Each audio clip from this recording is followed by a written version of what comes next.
realized that I was really unfulfilled, like completely unaligned. It wasn't easy growing up. Like it was tough. Sell your paintings for like $200 and then you could sell a lot of them. And I'm like, I looked at her dead in the face. I'm like, I'm never going to do that. When people start painting, they're so scared of making a mistake. But if every single day you're like dreading, you're looking at the clock, you feel like you're in school again. It's like a ladder that you have to climb, and we can't just jump from one part of the ladder to the highest part of the ladder. You need somebody. You need somebody in your corner, whether it's your husband, your mother, your sister, your friend. How can you play the role of a mother while also running a business? Yaeli Vogel, welcome to Theorist. Thank you for having me. There are a bunch of topics we want to cover today.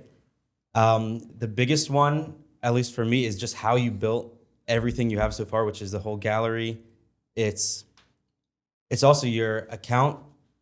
And generally, you have, just from talking with you before, a lot of interesting perspectives that I think most people can learn from, especially within the Jewish community. Great. So if we could just take it back to your general story, where you grew up, and then what you're up to right now. All right. Okay, so I was born in Israel, moved to America when I was 2, and then grew up in Borough Park until I was about 12 years old. My parents got divorced when I was 12, and then we moved to Rockaway.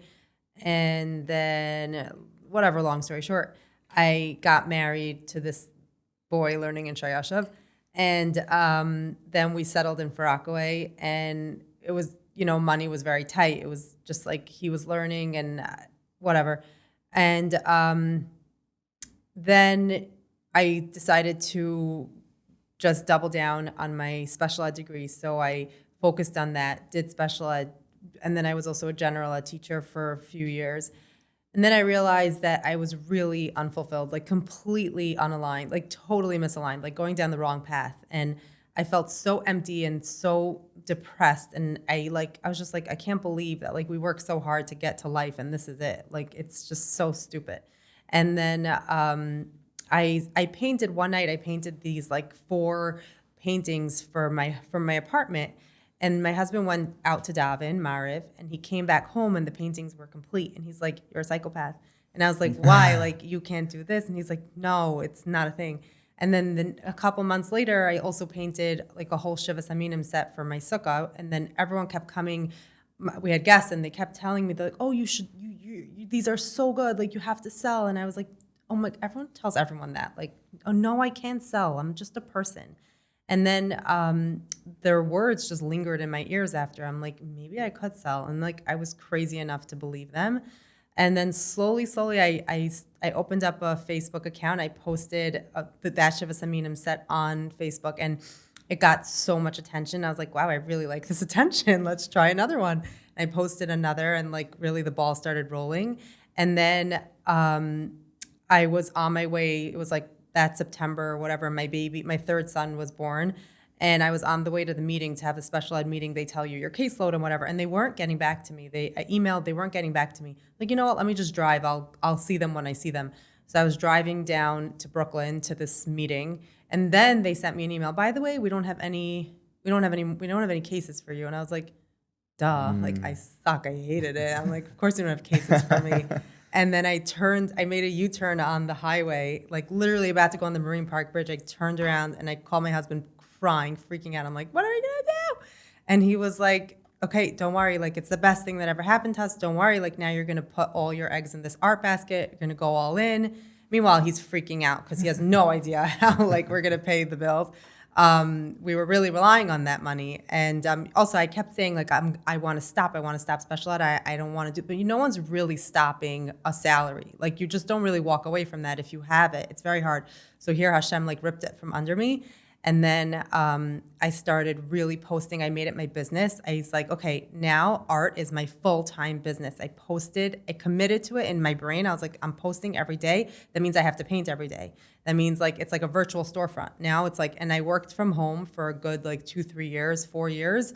And I painted every single day. I posted every single day. And people really got to know me, and I branded myself out. And I was solely laser focused. And people were asking me to do this and that and art classes. And I said, I was like, I had my eye on the prize. Like, I knew my goal. I'm like, I just want to become an artist in the Jewish world. And that was it. Like, and then one thing led to the next. I don't know. The ball started rolling, collaborations and whatever. I started sending my stuff out to influencers, and yeah. Why did you choose special ed in the first place? Because it's a practical, beautiful career for a Jewish girl. What do you think is beautiful about it? Nothing.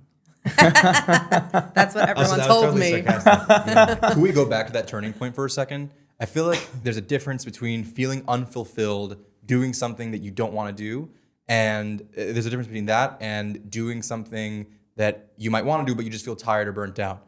And I feel like for some people, it's hard to tell the difference. Sometimes people are doing what they think they're passionate about, what they love, but there's always aspects to doing that are just not fun. Okay, I hear. yeah. Listen, I love kids. I love my kids. I love them to death. I always wanted to be a mother. When you look at like the little four-year-old, like when they say, "What do you want to be when you grow up?" type of thing, mine always said, "Mommy." I love it. I really enjoy. I love every day with my kids. Do I get tired sometimes? Yes. Do I feel like sometimes I need to go on vacation? Yes. But my heart is there. I'm aligned. You feel there's a connection. If you get tired, we're all tired. We're all human. But if every single day you're like dreading, you're looking at the clock, you feel like you're in school again, and you're just like, I don't know, for me, school was looking at the clock. Right. Like, then no, you're obviously not in the right path. You're doing something wrong. And you could not, like, God sends us whispers. He whispers and whispers and whispers. If you don't listen to the whispers, then he starts talking, and eventually it's yelling, and certain things will just, your life feels like it's out of control and things will start falling out of place. It's because you didn't listen to the whispers in the beginning. If I could be more specific about the question, in the sense that you made a pretty drastic career life decision and life shift from a traditional to doing following your passion. Mm-hmm. How would you, if someone were to ask you, how do I know, or how does someone know if they're unfulfilled or unpassionate versus they're just tired or burnt out? Listen, I didn't jump one day to the next, right? So like it was back in 2000, between 14 to 16. So 14, I kind of had this itch. 16, I was all in art. The 2015, I was doing both. I did special ed in the morning and I would paint the whole afternoon. So there's a transition phase and you see where you're aligned, what's turning you on, what's making you excited. And then you were like, okay, so obviously something's not working. So I have to go more into, like, keep exploring. You have to be open to listening. That's what I'm saying. What did the early stage of it look like when you were just painting in your house? I had two little boys and then a baby. I was painting till the day I had a baby, and then I painted first, and the kids. Also, what did it feel like in your head? It felt great. Is like, did you feel like you were building something amazing? No. Or was it? No, I didn't know. No, it wasn't for me. It wasn't about a goal, and I really didn't know what I was building. It was just, I was so happy. I felt so good, and like I was doing what I wanted to do. And it's not to say that I was like this crazy artist who like was like a starving artist. No. I knew that I wanted to, like, my friends kept saying like this painting that I painted was good and it wasn't selling. And she's like, just sell your paintings for like $200 and then you could sell a lot of them. And I'm like, I looked at her dead in the face. I'm like, I'm never going to do that. Like, I knew from day one, like I wanted to be a certain kind of artist and have a certain name, and perception creates reality. And art is all about that. So I was like, no, I'm putting my heart and soul into this. This is me, and I'm going to sell it for a certain price. And from day one, I sold my artwork at a higher price, and it really gave me a name. But I will say that don't be stupid. Like, don't sell it for like a crazy price. Like, you want to sell your art, so be practical, but like a little bit more than people's comfort zone.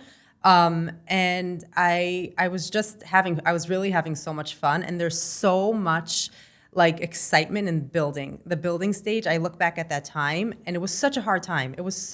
We had no money. I was making leftovers from leftovers. We were using like counting our tissues. Like, I can't even tell you, but still I look back with such fond memories. We had so much fun. It was just like, there's nothing like building something, even though I didn't even know what I was building. Do you not have that now?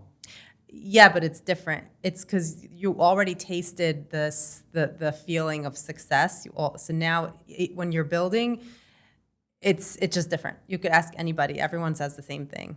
Do you think there is a level, in the same way you can look back on the past 10 years and say, if that person knew what you'd become now, they can look at that and say, I'm going to get there and it's so worth the jump? Do you think there's another level? What do you mean? That you're not, because there's so many people walking around and they'll they'll never reach for that next level because they don't feel like they can get there at all and they don't understand it. But there's some people like you that took the jump in some ways where you didn't know exactly where you were going. Do you think that next level exists now? Yes. Where there's this whole world that you don't even, you can't imagine. 100%. But it's out there. Life's a journey, like if we just walk to then get to a certain goal and then you're plateaued, I mean, what a boring life. Like we're always supposed to be growing and striving. And when we get to the next level, then there's always another opportunity for more inspiration. There's so much to do. There's so much to build. That's why Hashem put us here. There's always more to do. But I would tell the person who's wants to climb to the next level or the next 10 levels, like 100%, of course, go for it. It gives you so much vitality. The energy, right? What's emotion? It's motion. It's energy in motion. So we have to start doing things and then we get into the energy of it, not the opposite way around. You can't wait around and say, when I feel happy, then I will do. No, do, and then you will feel happy. So of course, go for it. But just know that it's hard work, but we're supposed to work hard. Like you're supposed to go to the gym. You're supposed to work out. That makes you healthy. Back to the pricing, there's a painting on your website or in your gallery. It's called The Rebbe, and it's $8,000. So just sort of, how do you choose the prices for these? And also, where do you think you'd be right now if you didn't make that decision at the beginning to not sell it for $200? I think I would have a very different name.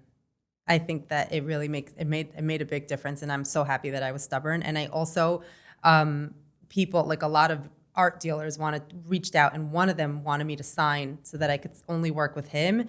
And for some people that works great. They don't want to market themselves. They don't want to promote themselves. And like no way is the right way. But for me personally, right before I was going to sign, I pulled out. I'm like, I don't want to sign. And I'm so happy I did that because Dodged the bullet. Yeah. Oh my gosh. Because now I built my own brand and I have 100% of say in all of it.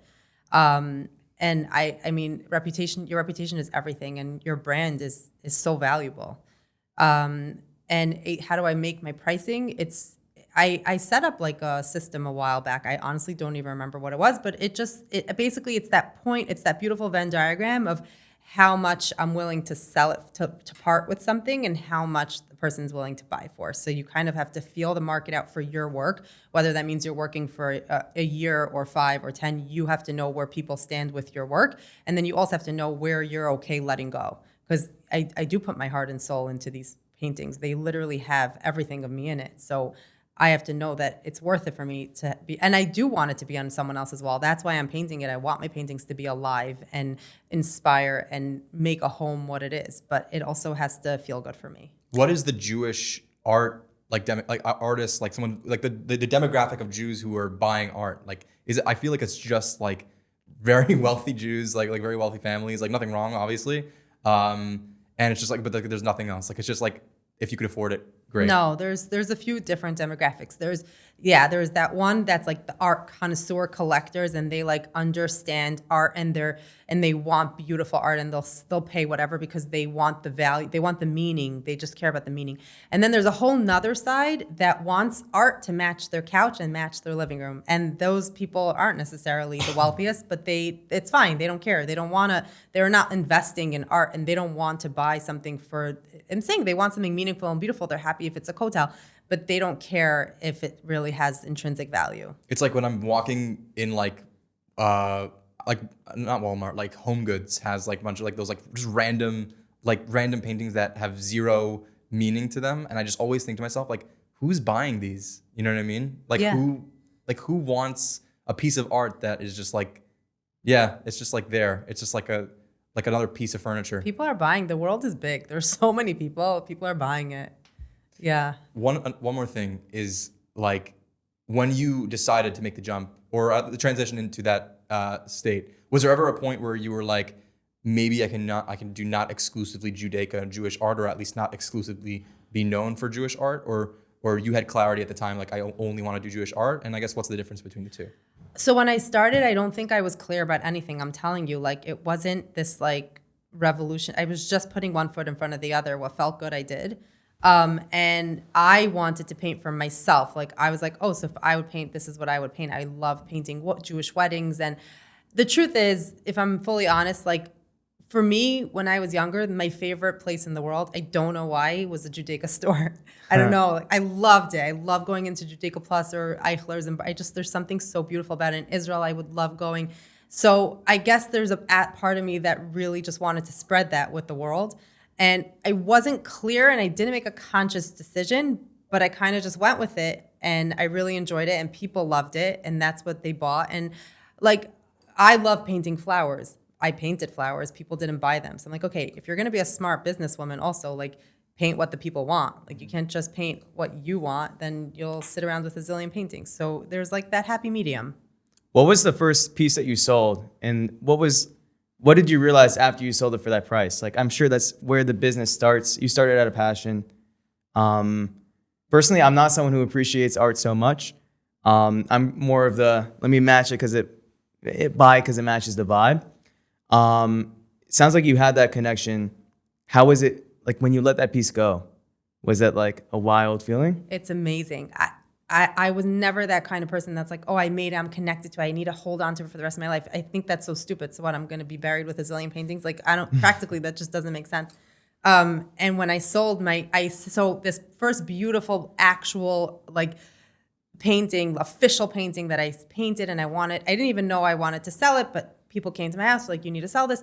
So I bought it to the art gallery on Central Avenue. And I was like, okay, I want you to sell this for me. And he asked me, he's like, do you have patience? I'm like, not really. He's like, well, when you sell paintings, you need to have patience. I'm like, okay, fine. I'm an artist. I guess I have to have patience. One day. So yeah. So then I dropped it off by them and I didn't think about it. I was like, okay, I need to have patience. And then I had my baby and I was home with him this like next month or two. And we were hanging out. I don't know. I probably just woke up from my nap and I see this text and it's like, I have your money. And I was like, this is spam. Like, who has my money? And then I look back and I'm like, oh my gosh, it's the art gallery. And he's like, your painting sold, period. I'm like, what?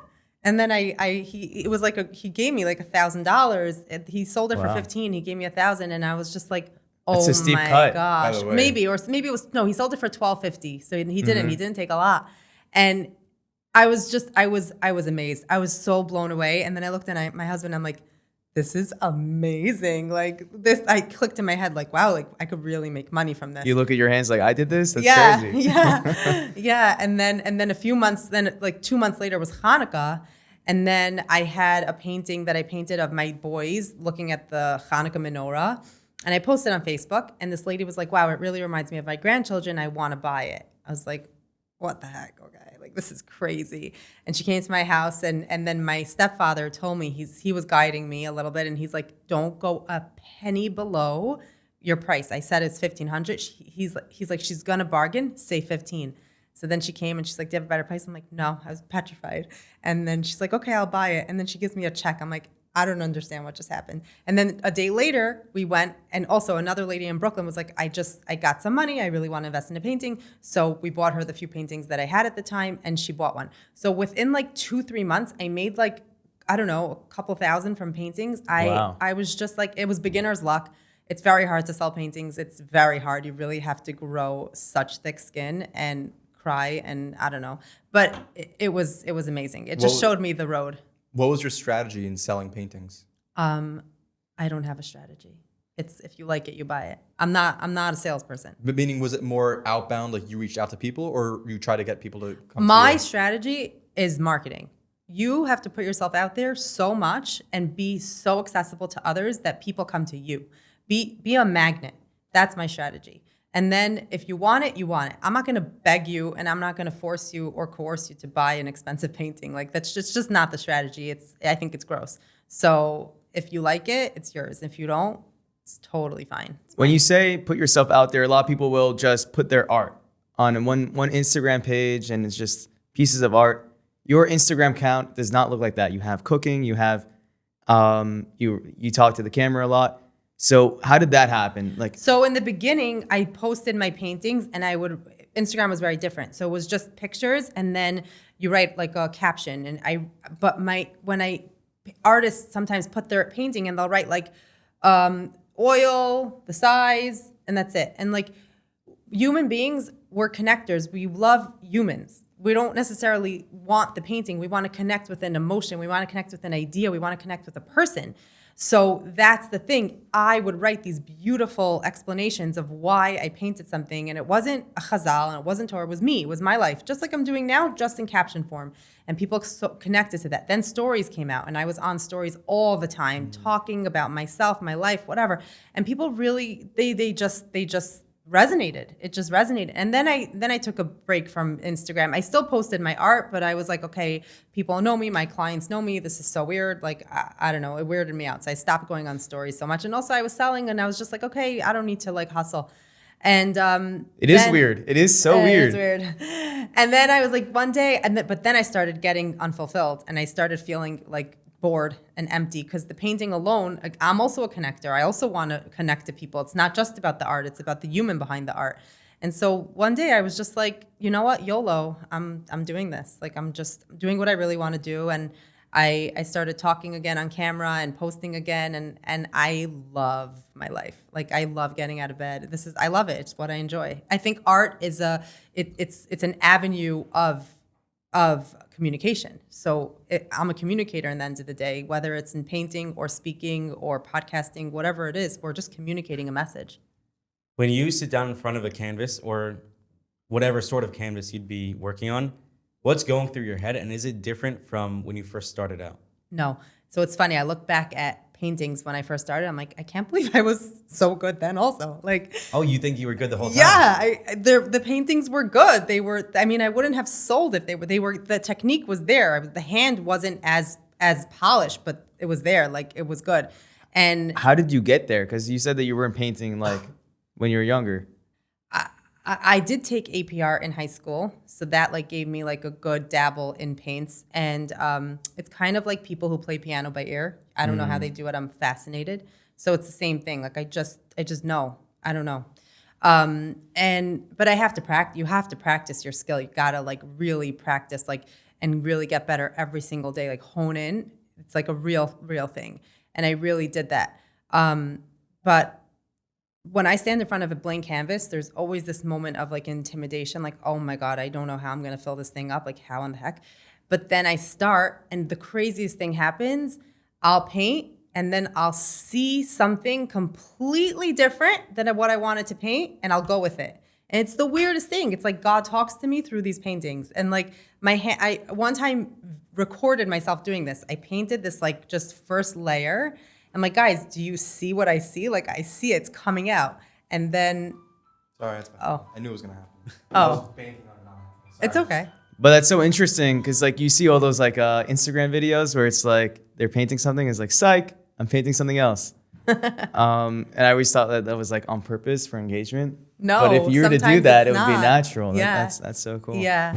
And sometimes whatever. Sometimes the painting is exactly like what you intended it to be. But there are many times where I just go... I go with the flow and it just turns out to something that I had no clue in the beginning. That's what I'm saying. You have to start. The energy has to get into motion and then you see where you're going. It's not always like, oh, I have to first have all my ducks in a row and then I'm going to do this and then I'm going to paint and then it's going to look like this. No, just start. And then like life will lead you down where you're supposed to go. So what do you do then? Now, what signs are you looking for or what signs did you see that you said, I'm doing what I love and now this is how I'm honing my skill? These are the next steps I have to take because I think a lot of people get stuck there. They can start, but then they don't know how to get better at it because they don't know where they're going. So what do you actually do to get better? Well, for sure, practicing every day. And then through practicing, through doing, Hashem just leads you. Things just open up. And I also think another part of it is the desire. So once you start something, you're like, oh, your brain opens up a little bit. You're like, oh, I could sell for this much, or oh, I could sell to this gallery, or oh, these people can have my art, or I can make an art show, or your brain starts opening more and more as you go. Like you can't imagine. Like I didn't know I was this little like girl in Bayswater. Like I didn't know anything about art. I didn't grow up in a cultured home. Like I didn't know. We never went to museums growing up. So slowly, you just open your brain. It's like a lotus flower, like starts blooming. And then I kind of got more and more desires as I started getting, and I always wanted to have a business. We watched Shark Tank every Saturday night. Like it was always, I'm like, where's my idea? Like, I don't know. My idea was under my nose. I didn't know, but I always had this passion, I guess, to like make money and be a businesswoman of some sort. But I wasn't fully like I think a lot of people don't realize we don't allow ourselves to dream, because if we dream, then we'll get disappointed. So we just shut it all down, shut it down, and just do the practical thing. Listen to whoever's telling you, guiding you, whatever. And like we lay low, we lay very low. And so I think wanting, dreaming, and really desiring and feeling your feelings, Hashem leads you to the next step. Do you think there's any foundation that you have when you're looking at that same blank canvas? Now you know sort of like what people want from you. They're more likely to buy this. Do you think that's playing into it at all in what that first brushstroke is, or whatever medium you're using? So a little bit, but I'm not like that, because I'm really, I look normal, but I'm a crazy artist. So What does that mean? it means that like I really do just do whatever I want. So like if I'm not in the mood to paint something just because people want it, I'm not going to paint it. Like I'm going to paint what I want to paint. And if you like it, you could buy it. But I also, I like what other people like. Like I want to sometimes paint a beautiful wedding scene. I think it's so meaningful. So I don't think that my desire to paint is coming from like a manipulated sense of what other people want me to paint. No. It's interesting because a lot of this, if you give someone the advice, find what you love and do it. For you, it seems like it fits very well with what people want, what the market wants. And between that and your just knowledge of branding and how to price things. My knowledge of branding was zero. I went on YouTube University and Google University. That was my knowledge. Every night at night, I Googled how to market, how to sell. Gary Vaynerchuk was my best friend, and Grant Cardone, and all of them. Every night for 2 years straight, how to make money, how to become rich. Like literally, that was my night. I put my kids to bed, and I would watch till nausea, till I fell asleep. What did you learn from them? What were the big Everything you see. Like I learned so many branding tips. I learned mindset. I learned all my like mindset for me was the biggest thing. And people always ask me like, what's the secret to success? And I'm like, my secret to success is my mind. And when I really dug down this like rabbit hole nightly on YouTube was before TikTok. So I was on YouTube every night in 2016. And they all, like once I really dug in, they were all talking about the mind. And then I was watching Napoleon Hill's videos, and I'm just like, okay, like if this is what Napoleon Hill was like the guru of, he was like the podcaster of yesteryear, and he would interview all the successful people, like, what's it called? Whatever, all the big people, I'm like blanking on their names. And yeah, so basically he got that. What they said was you really have, the mind is everything. And when you really hack the mind, you can be like the most successful. And I was like, okay, I'm sold. What do I need to do to hack the mind? Literally, there's no investment. It's just me. Let's try. And I went to my husband. I'm like, we're doing this. Like we're focusing on our thoughts. We're gonna think positively, have gratitude, and it's really all from the Torah. And yeah, so we practice that, and we haven't stopped. And this is all we do now. Like it's like our whole life. And I think kind of like the art was almost like the thing that had to kick this part of me into motion, or else I never would care. Like why do I have to work on my mind? But I was forced so much to work on my thoughts and work on my mind so that I can become successful, you know? At this point, it sounds like there was a point in your life when you were just an artist. That's what you were. So now you're businesswoman, mother, and artist. So where is there still just one central identity there? Or is it kind of the more open, I'm doing everything? No, I'm not doing everything. I don't even believe in doing everything. I think that we should hone in and really like get your skills and your name so crafted and clear. And then once you have that, then yeah, you could build in that umbrella. So for me, motherhood is number one. They're number 1, 2, 3, 4, 5, 6, 7. Like if anything comes in that, then I'm done with everything else. But I'm still a very creative person, and I want to do, and I want to just like I always was, and now it's all under this like Yaeli, like I am me, and I'm an artist, but I'm not an artist. It's not my whole self. I'm just a person. I happen to paint, but I'm also like, it all goes under this umbrella of just being very spiritual, I guess. So I'm just a spiritual person who wants to communicate a message, and I'm going to communicate that through art or through speaking or through coaching or through whatever else. What is that message? What is the message? That basically we have way more power than we realize, and we are the co-creators of the world, and we create with Hashem. Is that the mindset that you were working on? Mm-hmm. And you learned that from Gary Vee? I learned that from everybody. That's so cool. I just picked up everything I can, and when you underneath it all, they're all saying the same thing. What is that mindset of success? And like, do you see people that are not living in that state, and you're like, you could tell that it's 100%, their mindset? Yeah, because we grow up learning that Emertz Hashem, hopefully it'll be good. And Hashem's out there somewhere. And like, maybe you're lucky, maybe you're doomed, maybe you're screwed.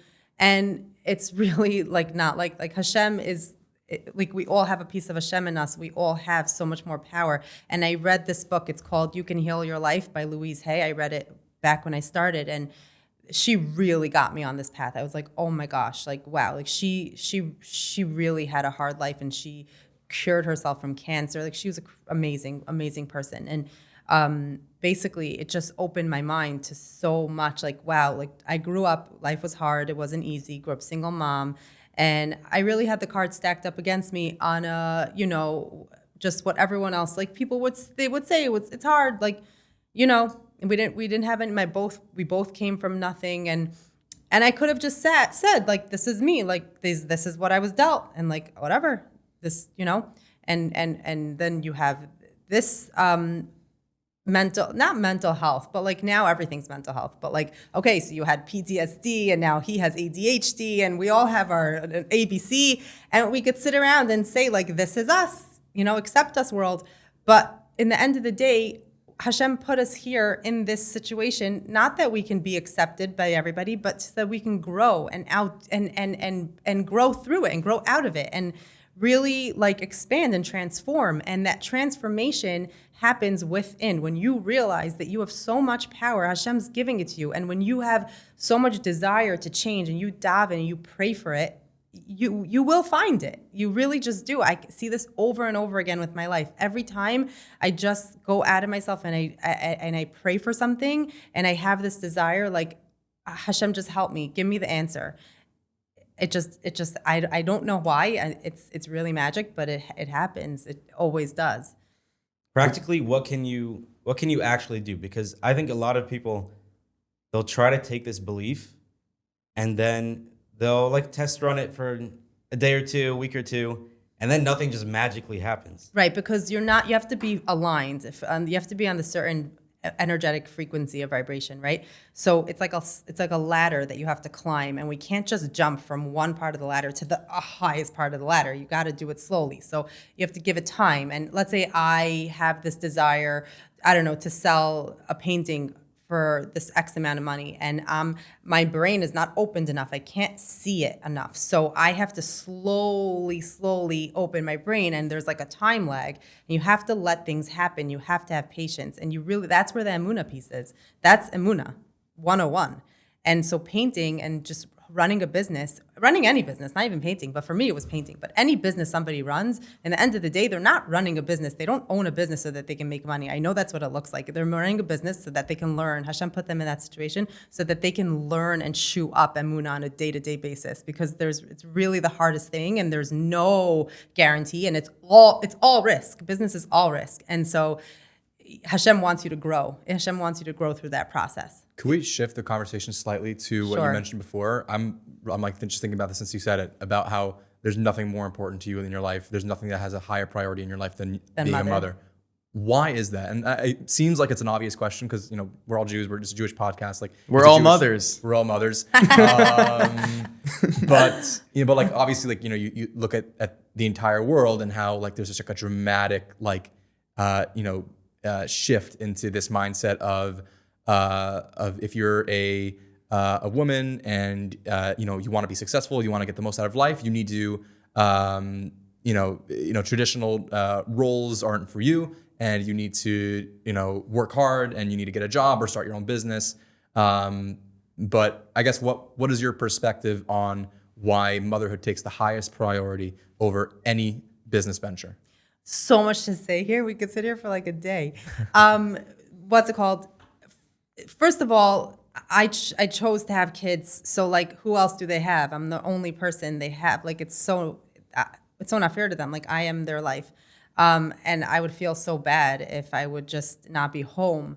But also, I don't know. I mean, like, I do know, but like, it wasn't easy growing up. Like, it was tough. And it's just, I think that we get like our destiny gets kicked into gear, maybe by early childhood or different things, so that we can learn what we really want to do. So it kind of had to have a little bit of a negative experience so that I know what I want. And like when I was younger, I would write in my journal, like the opposite. I would just write down things that I wanted to do for my kids one day. And it was just like my deepest desire to just be a good mom. And now I get to like every day do that, and it makes me so happy. But I also think that what you said is that like a woman who don't want to be traditional, like they have to go out and work and be this like boss babe. I think there's a place for all of it. I think that women who are talented and smart, they should use their talents. Like it's funny that you're asking me this now, because I was just reading this book that we have in my house about like my ancestors, and apparently like my great-great-grandmother and her sister were these like entrepreneurs, and they had this store and they sold textiles, I don't know, in Poland, and they lived That's together. so Jewish. I know, right? By the way, my grandparents did the same thing. Just so But these were the mothers. These were two moms. Oh, okay. Oh, wow. Yeah. Okay, fine. And they lived in the same house, and their mother was the one that took care of the household. So she helped the kids, and she cooked, and she whatever. So someone was there. So the bottom line is that we don't talk enough about the fact that it takes a village.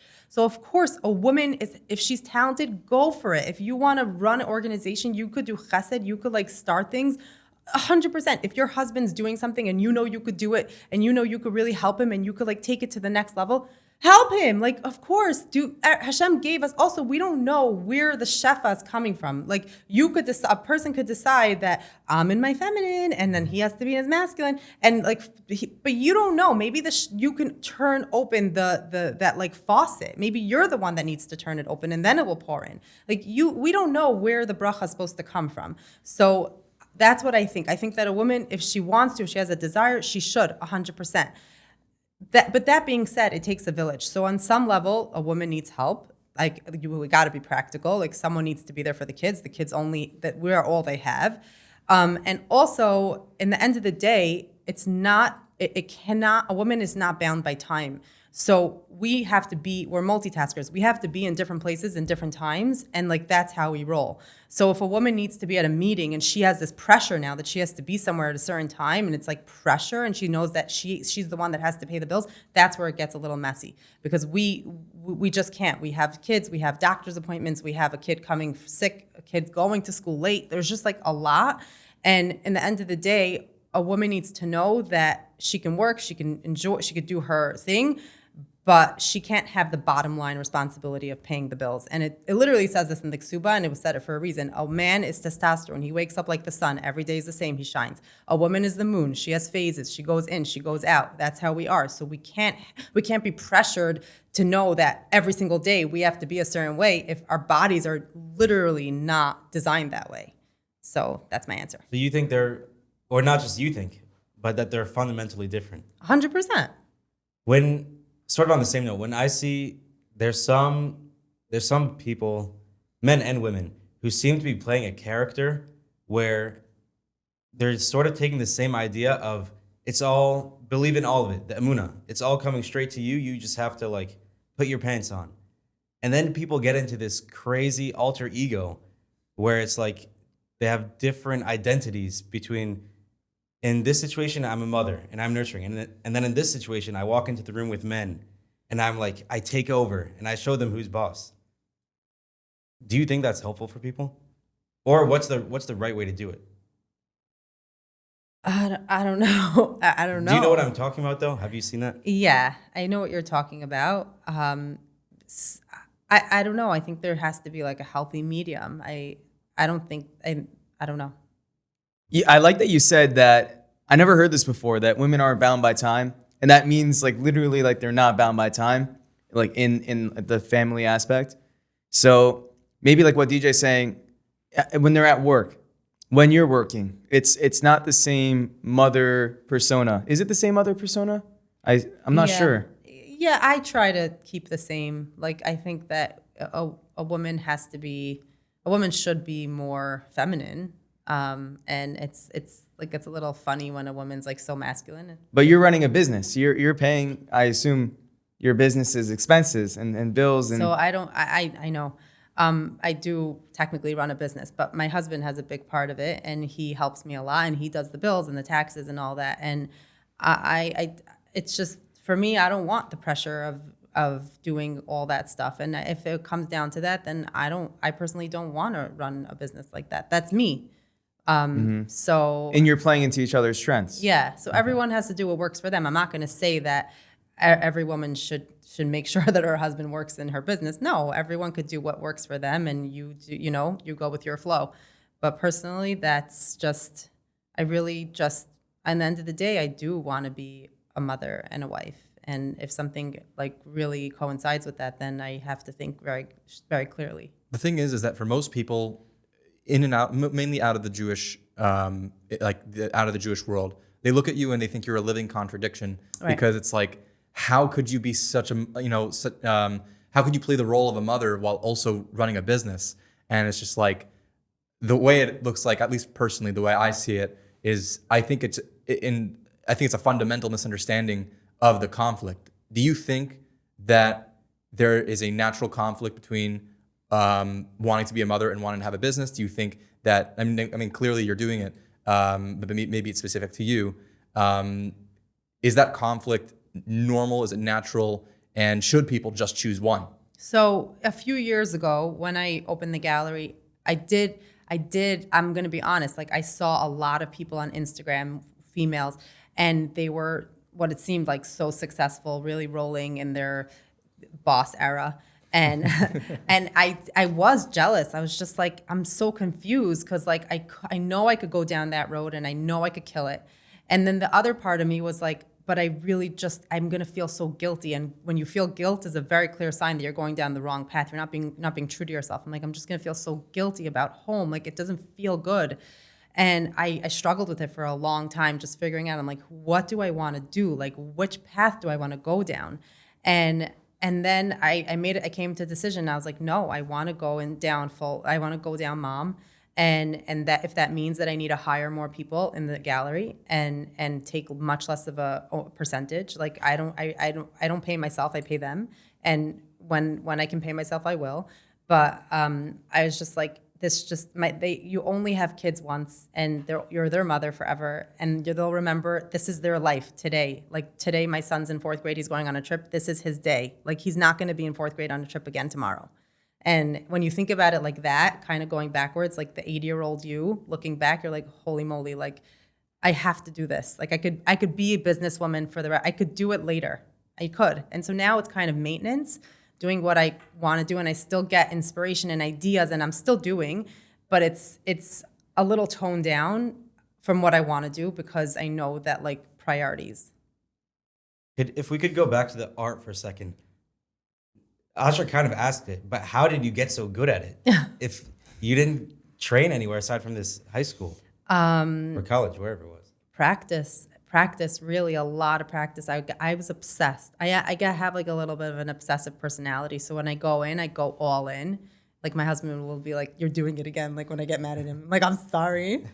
But yeah, I think about something and I'm just like, I get obsessed. And the truth is, but they say this about like the successful basketball players and whatever, they're obsessed. They're obsessed with their craft. They wake up earlier and they train longer, and that's the answer. But these kids were holding a basketball from the womb. It sounds like you picked up like whatever art utensil you're using later in life. No, it was high school. And then before that, I was always crafty and like doing things at home. And I don't know, like maybe it was just brought from a past life. Like, I don't know. I can't Part tell of your you. soul. Were you a Yeah. doodler in like, are all your notebooks full of like, Yeah. yeah? Of course. Yeah. Because that's either a telltale sign that this person's going to be an artist or they just have ADD or both. Yeah. It wasn't like a thing like, are you an artist? It was like, I know I'm an artist. Like my husband, we were on a date and he was like telling me that like his sister likes to draw and she's an artist. I'm like, no, I'm an artist. Like, Well, what's the not an difference? artist. Do you see I things don't know. Like differently? I just identified as one. Like I didn't even sell or paint at that time, but like I knew that I was one. It's like I can't explain it. Is it the way you see the world? Is it the way that you can put something on paper? Like you said, it's communication, but I can communicate what that desk looks like. But if I try to paint it or draw it, it's going to look like nothing. I don't know. When I was in Israel for the year, I was always taking pictures of different things, and my friends are like, "Why are you taking pictures of random flowers?" I'm like, "Because I'm gonna paint it." And they're like, "Okay, like you do you." But like it was just something that I always just wanted to do. Was that weird in a sense of like did it bother you that people didn't understand or found it weird, or was that like normal? I think I was pretty misunderstood, just as like nobody really understood, like on a deeper level. Like it wasn't so understood when I was younger. But I remember one time, like it was snowing, and I picked up a little snowflake, and I was misunderstood inside, but I never showed it. So like outside, I was always just regular and one of normal. But I picked up a snowflake, and I like looked at my friends. I was like, guys, like this is psycho. Like look at this snowflake. Like it's crazy. Like, and what they're do you want? Like you're literally tripping. Like what's wrong with you? Yeah. So like that's an artist, I guess. If someone does feel that, and whether it's for art or let's say specifically for painting, and they want to obsess over it, but they don't know what to do, what would you tell them? Go do this, go do that. Because at that point, let's say they feel this, I am an artist, and they're trying to find something, but they can get better at the marketing side of it. They can get better at each tiny technical thing within painting. I would say right now at this point of the world in 2025, like be the most you possible. Like if something speaks to you, just paint that, because right now we have so much of everything and it's saturated. The Judaic art is saturated. And if we see another kosa, like, I don't know, like we can't. It's a lot of kosa. Yeah, unless it's like incredible, stunning, beyond magnificent, different, unique, fine. But if it's another one, please no. So I would say like just find that thing that speaks to you and why. I want people to really like get to know themselves. Why are you painting it? Like don't paint it because the next person's painting it. Paint it because you want to. And then when it has meaning and when it really is you, and that energy will speak through the screen. It will speak to the world. And with that being said, either market through, go to galleries and go to dealers and pitch them, or post. But if you're posting, post every day, post twice a day, post 3 times a day, post. Like get your stuff out into the world. That's what I would say. There's a part of it also that it feels like people are waiting for permission for someone to tell them, oh, yeah, you are a great artist. I just said this yesterday. It's 100% true. I think that so many of us have so much stuff that we want to do, so many great ideas and desires, and we're stuck. We can't, and it's not because like we're scared or whatever, and like we don't think we're good. We're just waiting for permission. We're waiting for someone to tell us, this is you. I give you your identity here. And no one's gonna do that because nobody knows what they don't know. No, you have to show the world. You have to put yourself out there. You have to start, and then people are like, "Oh, you're the thing I was missing."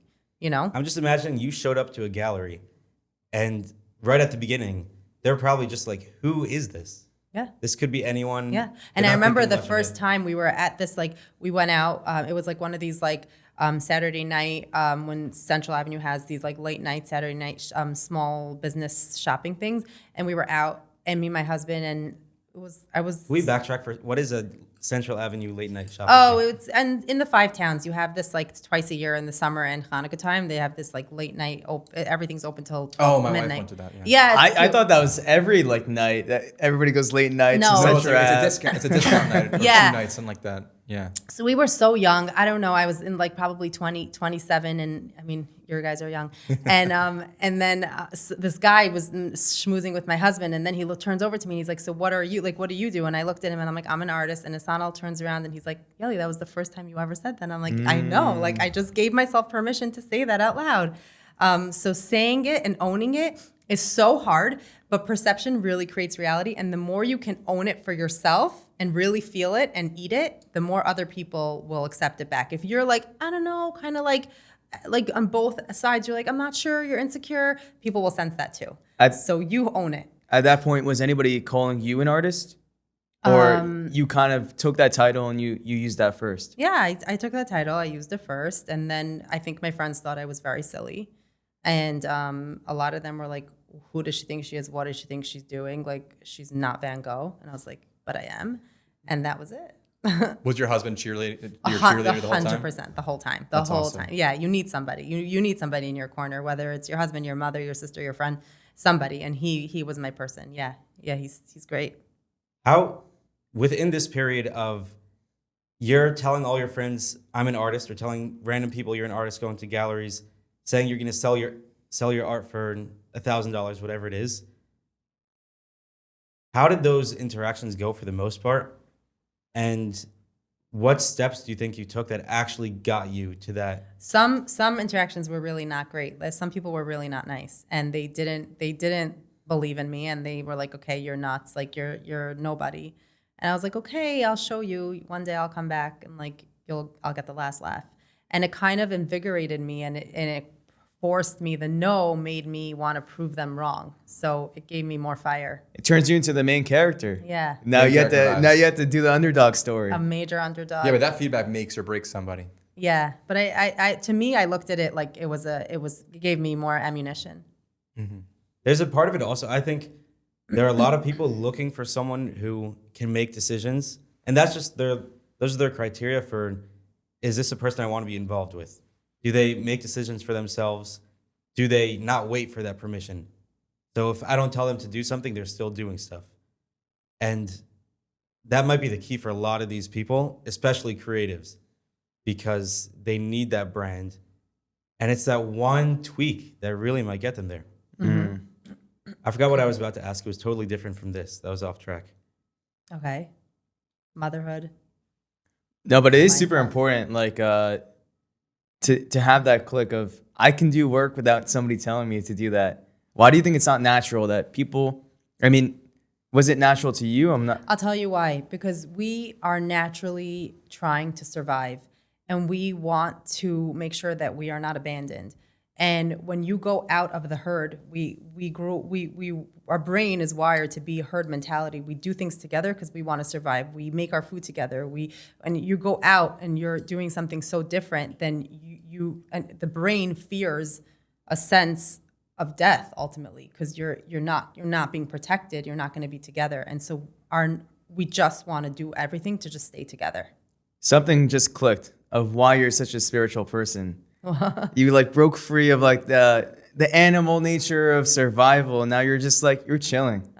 You're just doing what your inner self wants to do. Yeah. That's very cool. Oh, Yeah. back to the art. That's what I wanted. Are there fundamentals that you could even teach us that even if you start with sort of that innate talent, that you could give over to us now, and we could look at a painting or blank canvas and understand something? Okay, cool. Should we pull something up? Sure. Maybe. Which painting?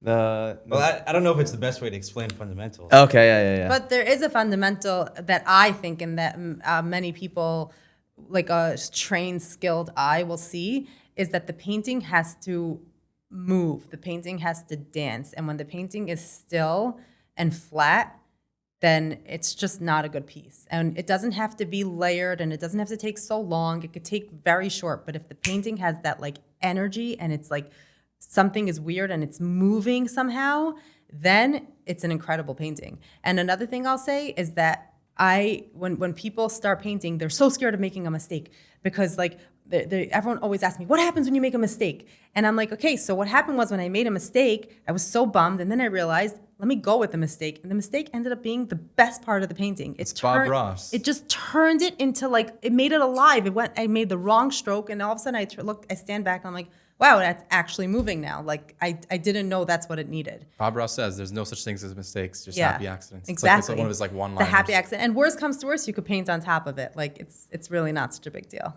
It's just like you're like a robot could probably make a nicer, of any specific picture than Well, you now want to there's make. ChatGPT art. So Yeah. So it's like if you make a mistake and you're like so worried about it, it's like then you're losing all the humanity in it.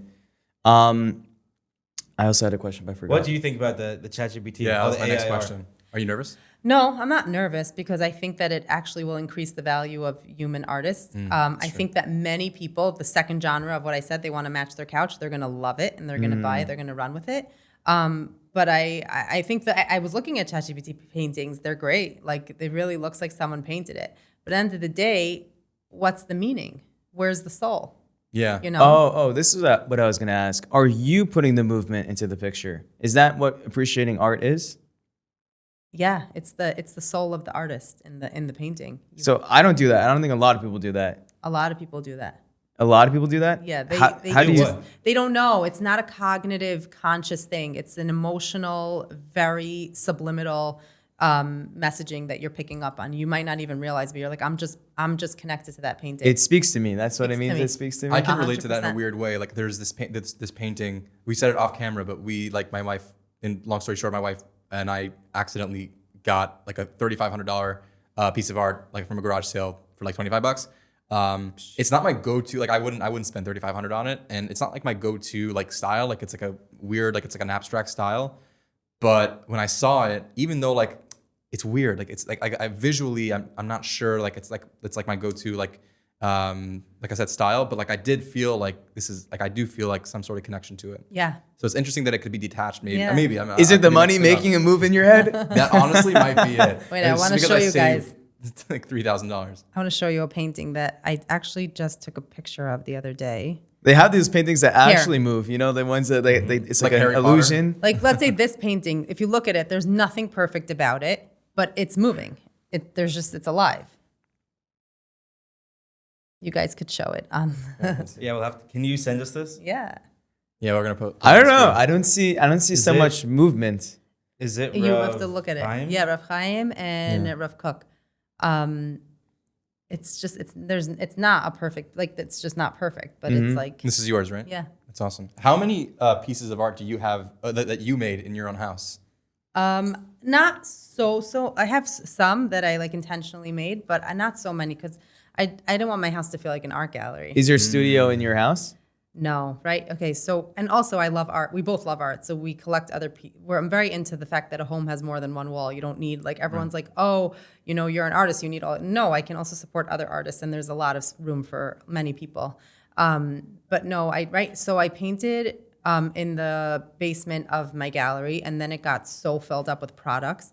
And then I painted at home, and then my daughter was born, so she took the room. And so now I don't have anywhere to paint. So I've been painting a little bit like watercolors and stuff, but I'm waiting to build out like a proper studio.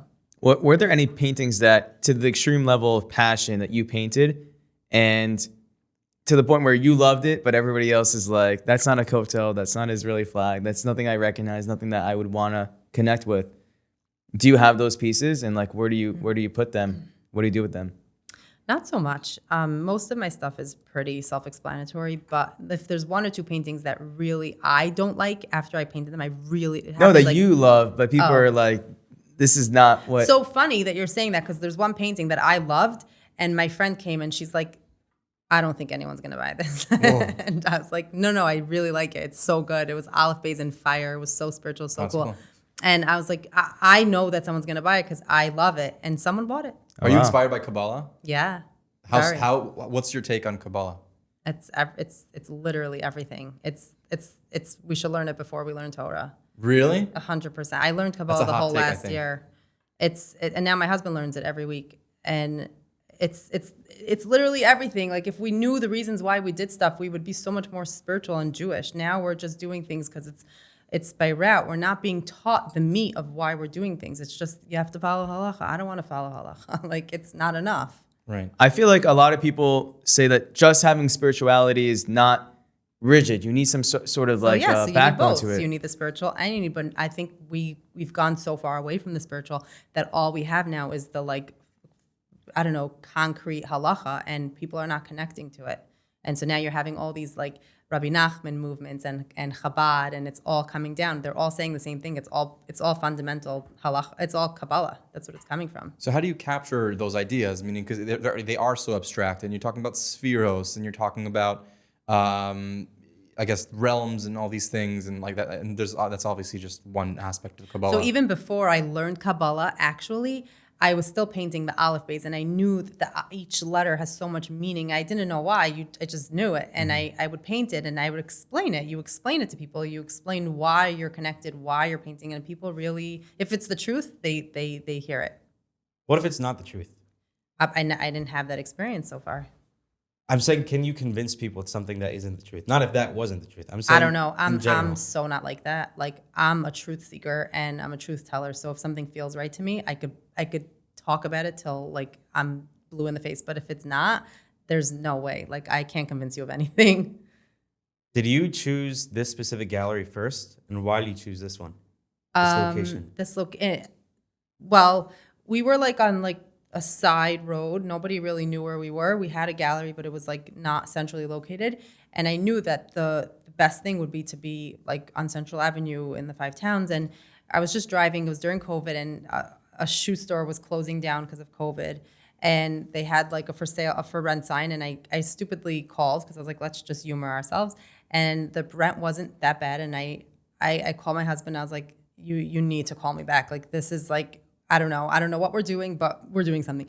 And he was like, okay, let's break down his best famous words. Let's crunch the numbers, because he's a mortgage guy. And he's like, listen, it could work. Like, we could do this. And like, we got the key, we signed, and I was like, I am petrified. I'm like, Nassan, why did we do this? And he's like, Yaeli, I'm telling you, it's going to be good. And it was hard in the beginning, but like, it was worth it for sure. That's high stakes too, because it's in front of everyone. Now everyone's seeing it all It's day. true. If you close, it's like, what happened? Yeah. Your husband seems like the chillest guy. He's just like, He is. he's like, he could have just said, this is your idea. What do you mean? But he was like He on is. board the whole time. It's sick. I know, thank God. I just told him yesterday, I'm like, you think like you're just chill and like you're just riding this wave, but like Hashem put you here with me. Like we're in this destiny together. So just because I'm the one painting, it doesn't mean that you're not supposed to be like with me in it. But nothing's random. Like, whatever's meant for you will find you. And that's what you have to realize, that if you're in a situation, it's for a reason. So whatever. He's very good. This might seem like a random question, but I promise I'm gonna tie it back in. Something funny that I see of like very successful and famous basketball players or actors, when their kids want to get into the same profession, they don't. There's no. Sometimes yes, but a lot of the times there's like no nepotism. Like Will Smith and Jaden Smith, or I guess was it LeBron James? No, it was whatever. I'm gonna mess myself over if I say specific names. But the point is that You expose yourself. I will expose myself as being uncultured. But the point is that it's like there's like, if you're gonna do this, like, know that this is not like I went through the same exact things that you went through, and that you're about to go through, and there's no other way. And don't expect it's gonna be easier because I'm your mom. So if your kid comes up to you and says, Mom, I want to be a full-time artist, what is that one thing that you're gonna tell them? I'll leave it at that. I think my heart will break a little if Really? they say that. Because I do say to my kids, I want you to be happy and do whatever you want to do. Like, my son told me he wants to be a rabbi. I'm like, pop off. Like, I think that's great. You know, you want to be Nice. poor, like, whatever. I'm like, do real estate. Do real estate on the other half of the day. That can't be full-time. But no, I was like, if that's what you want to do, you're good at it, do it. And if my son is an artist and he wants to be an artist, do it. But I just know the business. I had such a hard business. Like, it's really so hard. And you have to be like obsessed or you'll die. Like, you can't chill in this business. It's just not like that. This might be a hard question, but if you see that they might not have that same passion, would you be honest with them? Yeah.